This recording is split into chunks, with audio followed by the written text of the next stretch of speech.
मनपा निवडणुकीत विविध पक्ष संघटनांचे अर्ज दाखल। याबाबत अधिक वृत्त असे की उमेदवारी अर्ज दाखल करण्याचे आजचा शेवटचा दिवस असल्याने एबी फॉर्म दुपारी 2:30 वाजेपर्यंत एबी फॉर्म दिले नसल्याने या ठिकाणी इच्छुकांमध्ये असलेली धाकधूक दुपारपर्यंत होती। त्यानंतर एबी फॉर्म आल्यानंतर या ठिकाणी उमेदवारांच्या चेहऱ्यावर एकच आनंद दिसून आला, तर काहींच्या चेहऱ्यावर या ठिकाणी एबी फॉर्म न मिळाल्यामुळे नाराजी दिसून आली। प्रभाग क्रमांक 7 मधून भाजप पक्षाच्या वतीने सौ वंदनाताई भामरे, रंगादादा ठाकरे, विजय देवरे, बटू ठाकरे, राहुल राजेंद्र पाटील, प्रभाग 7 मधून मंगळे यांनी देखील अर्ज दाखल केला। नकाने येथील जगदीश पाटील यांच्या वतीने देखील उमेदवारी अर्ज दाखल करण्यात आला। तसेच प्रभाग क्रमांक 5 मधून सागर कांबळे, संध्या सागर कांबळे, अमोल शिवाजी चौधरी, प्रतिभा शिवाजी चौधरी, रमेश महादू बोरसे यांचा राष्ट्रवादी अजितदादा पवार गटाकडून दाखल करण्यात आला। तर त्याचबरोबर प्रभाग 7 मधून कल्पना मुकेश खरात, 6 मधून आरती अरुण पवार, वैभवी अमित सौ मंदाकिनी किशोर जाधव आदी सर्व उमेदवारांनी या ठिकाणी आपले अर्ज दाखल केले। तर आघारनंतर या ठिकाणी किती उमेदवार या ठिकाणी रिंगणात राहतात हे चित्र स्पष्ट होणार आहे। तर भाजपच्या सौ वंदनाताई भामरे, रंगादादा ठाकरे, विजय देवरे यांनी आपल्या प्रभाग 7 मधून भव्य अशी रॅली काढत प्रभाग 7 मधील महामानव डॉक्टर बाबासाहेब आंबेडकर पुतळा, एकलव्य पुतळा, येडू माता मंदिर, भवानी माता मंदिर सर्व मंदिरांवर दर्शन घेत या ठिकाणी आपला उमेदवारी अर्ज दाखल केला। तर या मनपा निवडणुकीत भाजपासह इतर पक्षांना किती आपले उमेदवार निवडून आणता येतील, आपल्या पारड्यात पडतील याबाबत येत्या निवडणुकीत स्पष्ट होणार आहे।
आजीला बसून घ्या मग।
प्रभाग क्रमांक 7 मधून सगळे आपले आदिवासी बांधव आणि सगळे प्रभाग क्रमांक 7 मधील सगळे रहिवासी आज आमचे आदिवासी हृदय सम्राट रंगनाथ दादा ठाकरे यांचा फॉर्म भरण्यासाठी आज सगळे आमचे प्रभाग क्रमांक 7 मधून सगळे आदिवासी बांधव आणि सगळे रहिवासी निघत आहेत.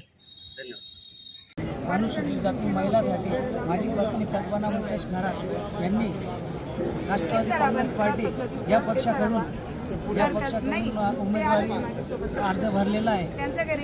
तरी पण जनतेची साथ व जनतेचा आशीर्वाद आमच्यासोबत आधी होता, आजही आहे आणि उद्याही राहणार. त्यासाठी जनतेला विनम्र आव्हान करतो की घड्याळ हे चिन्ह लक्षात असू द्या व आपले अमूल्य मत आम्हाला आमच्या पार्टीला देण्यात यावं. ही धन्यवाद.